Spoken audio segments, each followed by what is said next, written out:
Steve Harvey. The name alone sparks laughter, power, and perseverance.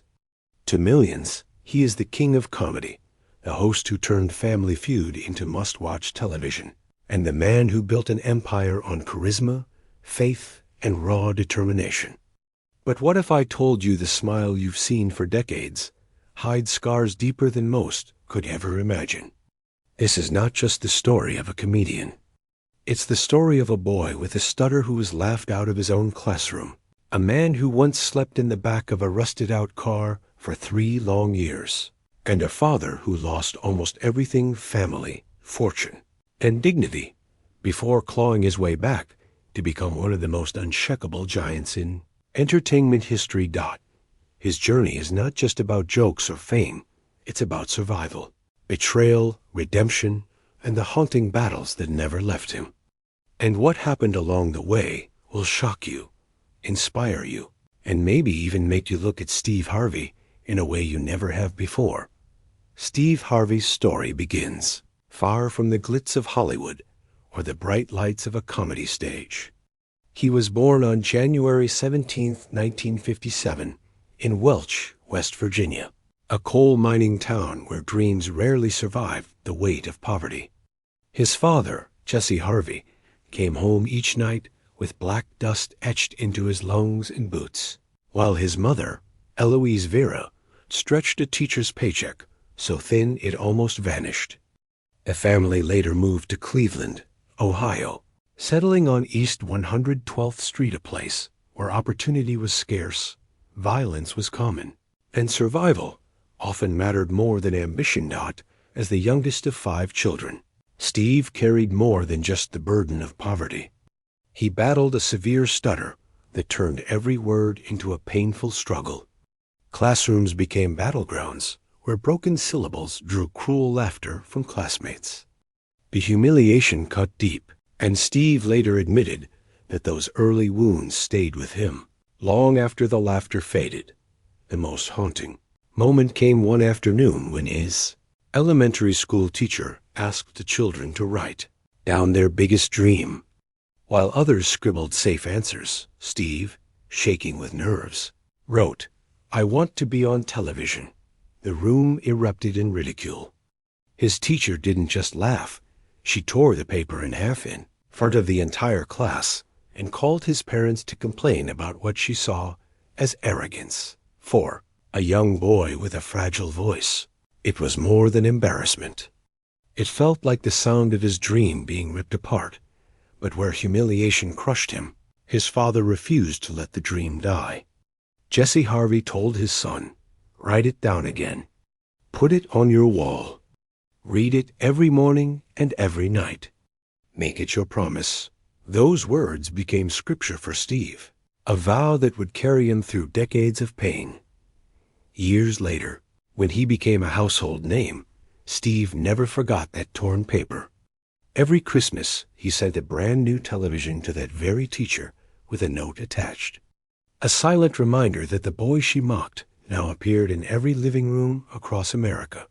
The scars of childhood never disappeared, but they hardened into steel. What began as a stuttering child with holes in his shoes grew into a man whose voice would one day command the world. But before Steve Harvey could become a king of comedy, life would drag him through storms that tested every ounce of that fragile dream. By the time Steve Harvey graduated from Glenville High School in 1974, the dream of being on television still burned inside him. But dreams alone don't put food on the table. For years, Harvey drifted through a maze of odd jobs, each one leaving him more exhausted and less fulfilled than the last. He carried mail through freezing Ohio winters, his fingers turning numb as he pushed envelopes through stubborn mailboxes. He scrubbed carpets until his knuckles bled raw.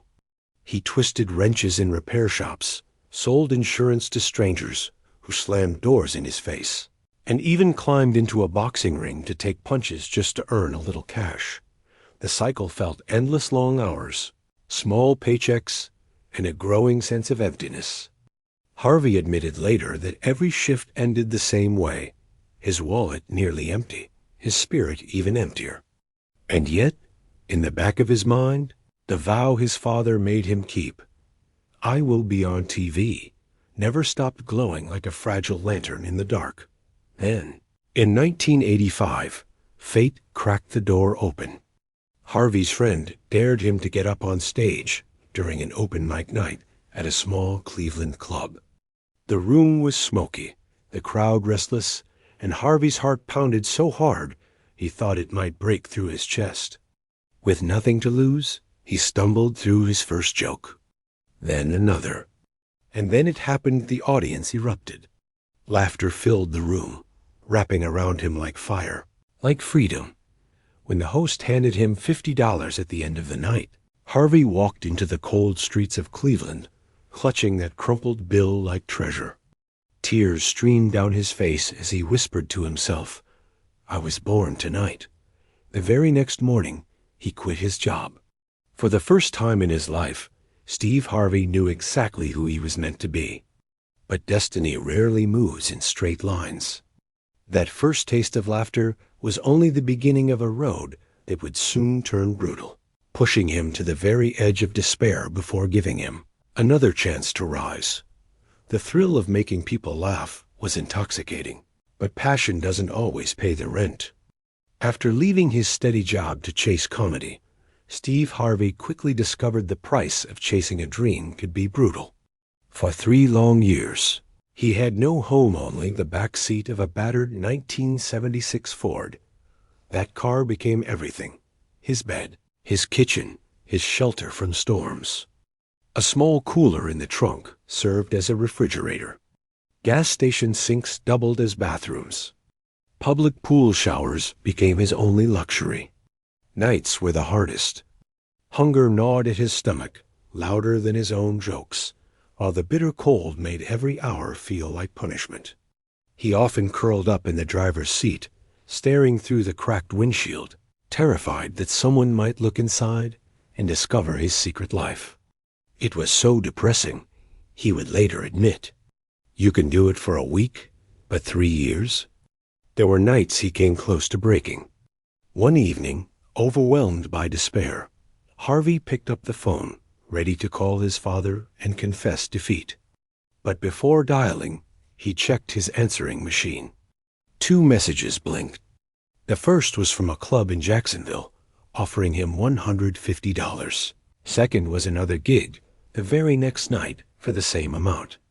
In a single moment, he had $300 enough to buy a cheap flight to New York, where the producers of Showtime at the Apollo wanted him on stage. Had he missed those calls, his story might have ended in silence. Even in those desperate years, unexpected angels appeared. A kind couple, Rich and Becky Liss, recognized Harvey's determination and gave him a carpet cleaning contract and a line of credit to travel. Their faith in him, when he had none left in himself, restored just enough dignity to keep him going. Those 3 years of hunger, loneliness, and ridicule did not crush him. They carved him. Every night in that car became fuel. Every humiliation became a stepping stone.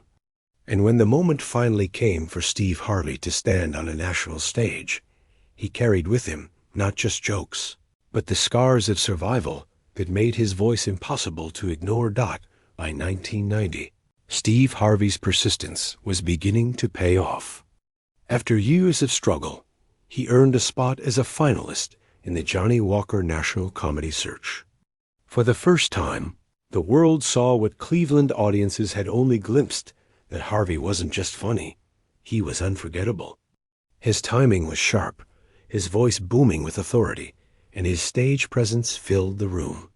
The crowd roared, and with that roar, the boy once laughed at for stuttering had finally forced the world to listen. That same year, Harvey's biggest break came. He was invited to perform at Showtime at the Apollo. The legendary stage in Harlem was known for making or breaking comedians. Behind the curtain, Harvey carried not just nerves, but the weight of every night he had spent shivering in the back seat of his Ford. When the spotlight hit, he unleashed years of pain, hunger, and hope into jokes that cracked the theater wide open. The Apollo crowd didn't just laugh, they celebrated him. What began as a one-night performance turned into a 7-year run as the show's host, cementing Harvey as a force in comedy. From there, doors began to open. In 1994, Harvey starred in his first sitcom, Me and the Boys. Though short-lived, it proved he could hold his own on television. Just 2 years later, in 1996, The Steve Harvey Show premiered. Set in a fictional high school, the sitcom ran until 2002 and became a cultural landmark, loved by families across the nation. For millions, Steve Harvey was no longer just a comedian. He was a household name. But behind the laughter, the grind was relentless. Hosting the Apollo, writing scripts, and touring nonstop left Harvey with little rest. He worked 18-hour days, sometimes writing jokes until dawn, only to rise at sunrise and perform again. His body staggered under the weight of exhaustion, and his mind teetered between triumph and collapse. Later, he confessed, "The laugh you hear is the wound I turned inside out." Still, every show, every laugh, every cheer was proof that the boy who once stuttered through ridicule had finally carved his place in the world. Yet as Harvey's fame soared, his personal life began to unravel. Fame gave him crowns, but it also stole moments he could never get back: family dinners, birthdays, the quiet presence of a father at home. And soon, that cost would come crashing down in ways he never expected. By the late 1990s, Steve Harvey wasn't just a sitcom star, he was becoming a cultural icon. But the moment that truly elevated him into comedy royalty came in 1997, when he joined forces with Cedric the Entertainer, D.L. Hughley, and Bernie Mac. Together, they launched the Kings of Comedy Tour. Night after night, arenas across America thundered with applause as the four comedians delivered some of the most electrifying performances ever seen on stage. The chemistry was undeniable. Harvey, often taking the role of the master of ceremonies, commanded crowds of tens of thousands, keeping the energy alive while his fellow kings unleashed their signature sets. The tour was a phenomenon, grossing tens of millions of dollars and becoming one of the highest-grossing comedy tours of all time. Then came the moment that etched Harvey's name into history. Spike Lee's 2000 documentary film, The Original Kings of Comedy. The movie captured the tour's magic and broadcast it to millions more, cementing Harvey and his fellow comedians as legends. For Steve, who once feared no one would ever remember his name, hearing stadiums chanted in unison was overwhelming. He later admitted that every cheer reminded him of the nights he had gone hungry. Every spotlight reminded him of the darkness of his car, but the glory came with a price. The touring schedule was punishing: constant travel, little sleep, and endless pressure to keep delivering perfection. Harvey's body began to feel the toll, and his mind wrestled with the same question that haunted so many entertainers before him. How long can a man run at this speed before something breaks? And as his comedy career reached new heights, Harvey began stepping further into Hollywood and business. He wasn't just a stand-up comedian anymore. He was writing books, landing bigger television opportunities, and laying the foundation for the empire he would one day build. Yet even with fame, fortune, and recognition, cracks were forming. Behind the applause and flashing lights, Harvey's personal life was unraveling, and the weight of success was about to collide with some of the darkest chapters of his story. For decades, Steve Harvey had built his career on confidence, the commanding voice, the sharp timing, the presence that filled a room. But in December 2015, under the glittering lights of the Miss Universe pageant, all of that came crashing down in just 60 seconds. In front of millions of viewers worldwide, Harvey announced the wrong winner. Cameras captured the moment of confusion, the gasps from the audience, and the devastating shock on stage as the crown was pulled from one contestant's head and placed on another. For Harvey, it felt like an eternity of humiliation. "I just want to apologize," he said, trembling, his dignity stripped bare for the entire world to see. The aftermath was merciless. Social media exploded with memes. Headlines screamed that his career was over. Late-night comedians turned his pain into endless punchlines.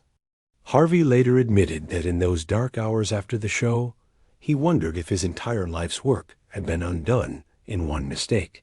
But instead of hiding, he did something unthinkable. He came back. When Harvey returned to host Miss Universe again the very next year, it wasn't about fame or crowns anymore. It was about reclaiming his voice, proving that true strength isn't about never falling, but about rising when the whole world laughs at your fall. Still, the scars lingered. The blunder would follow him for years, replayed endlessly online, a meme that refused to die. And even beyond Miss Universe, Harvey found himself walking on dangerous ground in a new era where every word could spark outrage. Offhand remarks in interviews, jokes that once passed unnoticed, suddenly they became headlines, drawing backlash that tested his patience and reputation. Each controversy was like a paper cut small on the surface, but painful in the spotlight. Harvey later reflected that those years taught him humility more than any stage ever could. He learned that being unscripted and human came with a price in a world that demanded perfection. And as he faced public ridicule again and again, he carried the weight of something heavier than embarrassment, the memory of every battle he had already fought just to stand where he was. But behind the headlines and viral moments, Harvey's deepest struggles weren't unfolding under the spotlights. They were happening at home, in marriages strained by absence, in families fractured by the cost of fame. And soon, those private storms would test him in ways no stage ever could. While the world saw Steve Harvey conquering stages and television screens, his personal life told a very different story, one filled with heartbreak, distance, and broken promises. In 1981, at just 24 years old, Harvey married his first wife, Marcia. She stood by him in the days when he had nothing but jokes in his pocket and a fragile dream in his heart. Together, they had 3 children, twin daughters, Brandy and Carly, and a son, Roderick Jr. For a while, their home carried laughter, not from audiences, but from children who believed their father could do anything. But behind those smiles was constant struggle. Money was tight, gigs paid little, and Harvey often slept in his car when he couldn't make it home. The dream that was supposed to lift the family up instead pulled him away. Marcia carried the weight of motherhood alone, stretching every dollar, soothing hungry children, and watching her husband vanish night after night into smoky clubs that rarely paid enough to cover rent. Harvey later admitted with regret, "I lost my family chasing the dream." The marriage dissolved in 1994, leaving scars not just on Steve, but on the children who grew up with an absent father.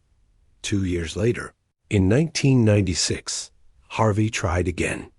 He married Mary Shackelford, and in 1997, their son Winton was born. For a brief time, it seemed Harvey had found redemption. Family dinners, baby giggles, and snapshots of joy filled their home. He often described Winton as my compass, the reason I keep standing. But the old patterns soon returned. The demands of touring, sitcoms, and comedy fame meant long absences. Mary longed for stability, but Harvey was consumed by the fear of slipping back into poverty. By 2005, the marriage collapsed under the same weight that had crushed the first. But unlike his quiet divorce from Marcia, this ending exploded into the public eye. Mary came forward with accusations that slashed at Harvey's reputation, painting him in ways that tabloids feasted on. Court battles followed, dragging his personal life into headlines. Scripts were replaced with affidavits, punchlines with depositions. The laughter Harvey gave the world now echoed against his own pain. The harshest wound wasn't the gossip, it was the fracture at home. Winton was just 8 years old when the divorce tore his parents apart. He lived primarily with his mother, leaving Harvey with fragments of time, a holiday here, a weekend there. I could survive the tabloids, Harvey admitted later. But seeing that pain in my boy's eyes, that broke me. Years later, when Winton chose to live with him as a teenager, Harvey called it a second chance from God, a moment of healing that proved even broken bonds could be repaired. Still, the scars of 2 failed marriages haunted him. He had gained fame, fortune, and applause, but at the cost of family dinners, trust, and the irreplaceable years of his children's lives. For Steve Harvey, the price of chasing greatness wasn't just exhaustion or poverty. It was the sound of empty chairs at the table. And as if that wasn't enough, the next storm waiting for him wasn't in his personal life, but in his finances. If broken marriages and public scrutiny weren't enough, Steve Harvey soon faced a storm that nearly ended everything he had worked for, not on stage, but in the bank. In the mid-2000s, Harvey walked into a bank and saw a number that cut deeper than poverty ever had. His balance read just $1,700. For a man whose face was on billboards, whose voice filled arenas, and whose name was etched into sitcom history, the humiliation was unbearable. He later admitted, "It's one thing to be broke when nobody knows you. But when the world thinks you're rich, and you can't even breathe, that's another kind of pain." The real nightmare came soon after. Harvey discovered that due to a disastrous accounting failure, his taxes hadn't been filed for 7 years. 7 years of unpaid balances, interest, and penalties had ballooned into a mountain of debt, so massive it threatened to bury him alive. Prison, disgrace, the collapse of everything he had built. Those fears haunted him night after night. He confessed that while lying awake in hotel rooms, 2 thoughts consumed him. What if I lose everything? And what if my children see me fall? But Harvey refused to surrender. Instead, he fought back with a grind so relentless it bordered on inhuman. Long before sunrise, while the city still slept, he was already on air, hosting his morning radio show. That microphone became his lifeline, the only place he still felt powerful, even as death threatened to silence him. "Every joke I told in those days was paid for in fear," he recalled. But fear kept him moving. Discipline became his weapon. He took every gig he could find. Radio in the morning, meetings in the afternoon, stand-up stages at night. Exhaustion became his constant companion, but quitting was not an option. Every dollar went straight to the IRS. Every performance chipped away at the mountain of debt. Out of that desperation came his best-selling books. Act Like a Lady, Think Like a Man, 2009. Straight Talk, No Chaser, 2010. Not just advice for others, but survival maps for himself. And then, in 2010, destiny gave him the role that would resurrect him completely, hosting Family Feud.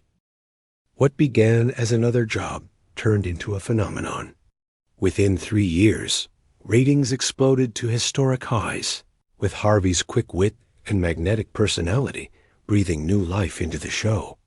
The same man who once curled up in the back seat of a Ford now appeared nightly in America's living rooms, not as a victim of debt, but as the face of joy itself. Still, the climb was brutal.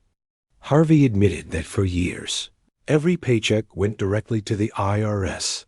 Standing ovations were followed by long nights with calculators, lawyers, and prayers.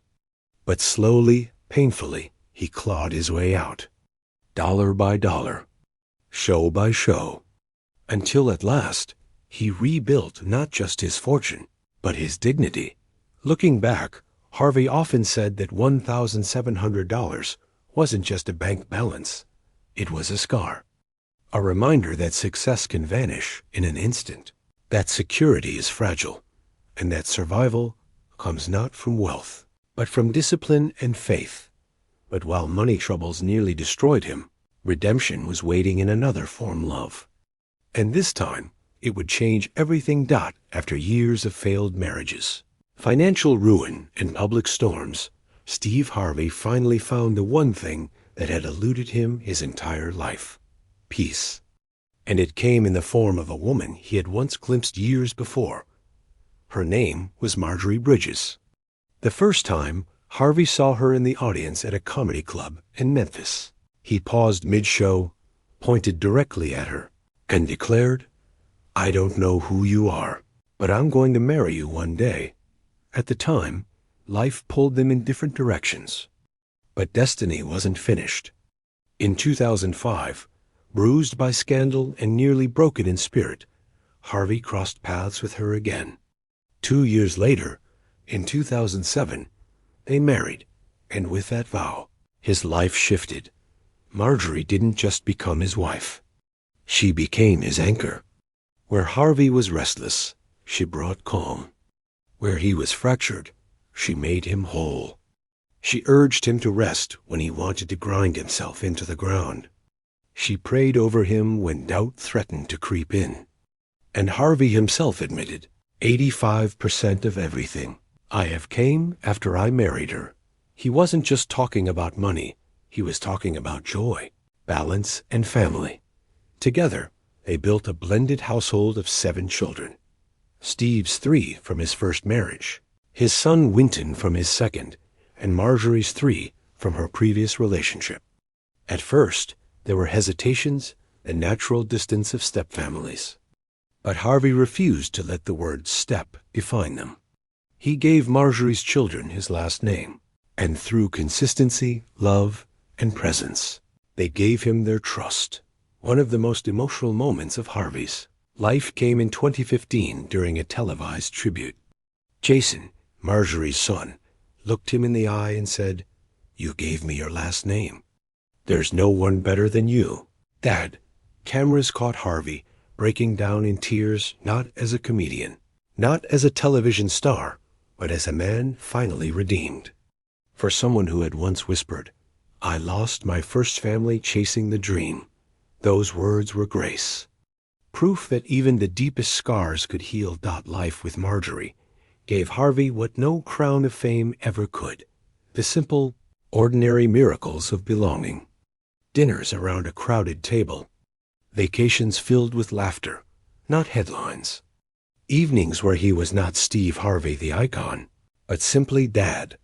For the first time in decades, the man who had once slept in the back seat of a car could come home to warmth, love, and stability.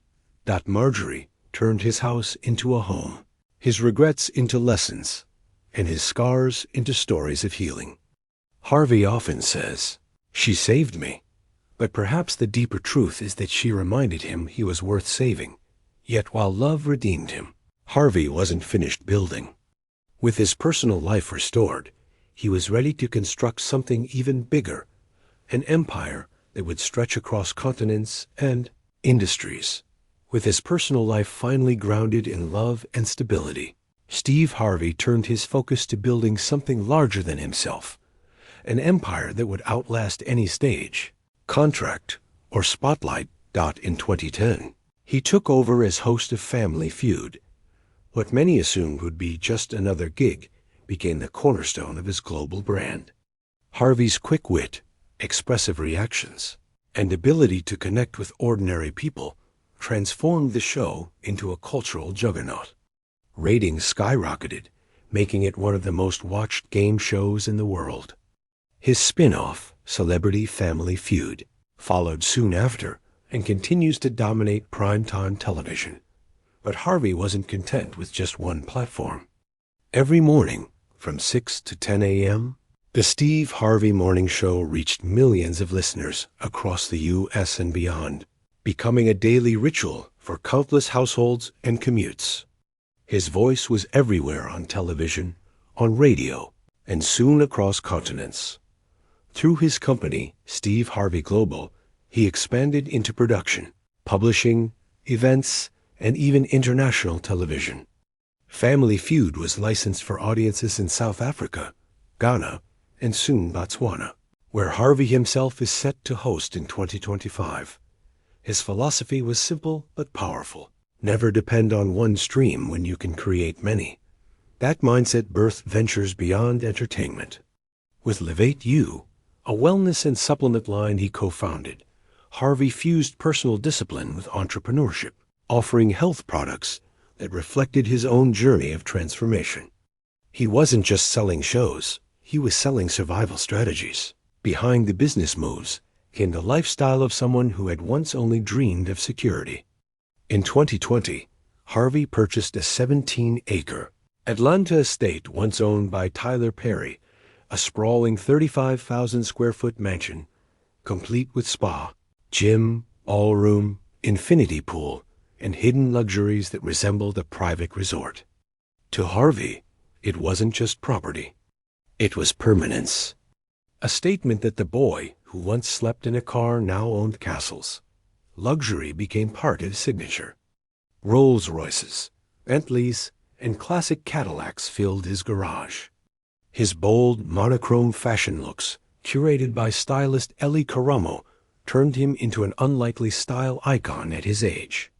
Even his watch collection Rolex Day-Date, Rainbow Daytona, Roger Dubois, Knights of the Round Table spoke like trophies etched in gold and steel.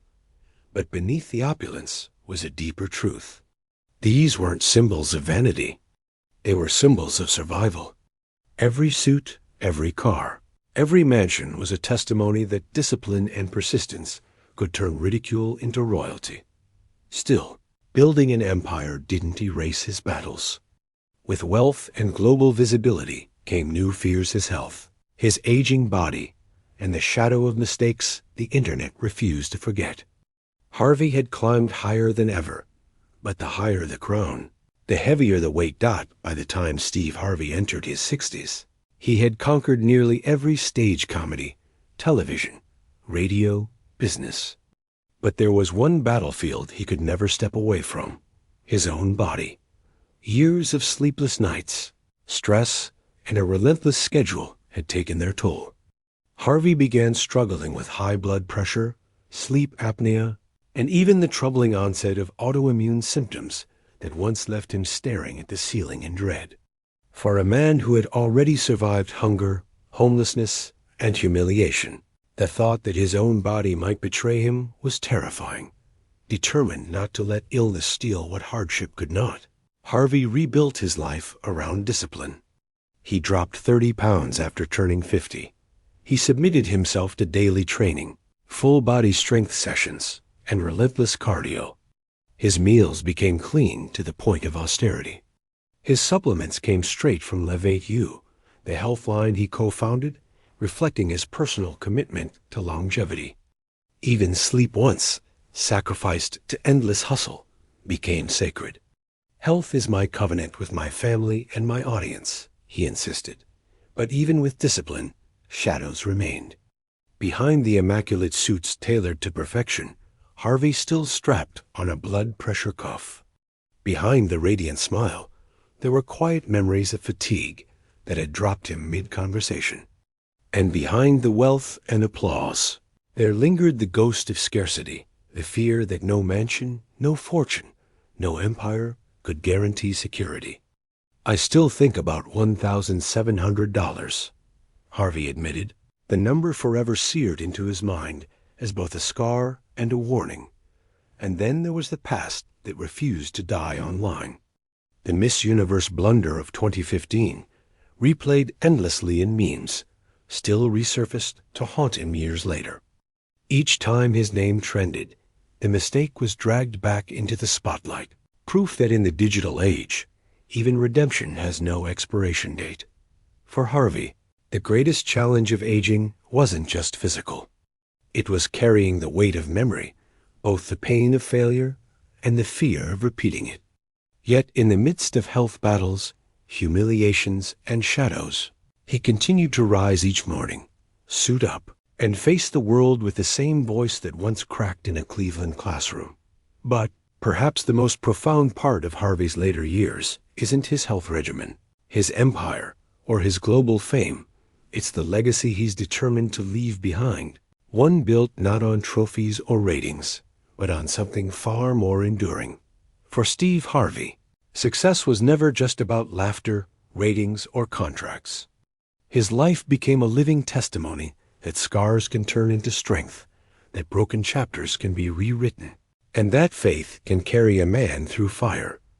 From a poor boy with a stutter in West Virginia, to a young man mocked in a Cleveland classroom, to a father who once lost his family, chasing the dream, Harvey's journey has been anything but smooth. He has endured nights in a car, the sting of divorce, the shame of debt, and the humiliation of public mistakes broadcast around the world. And yet, he always rose again.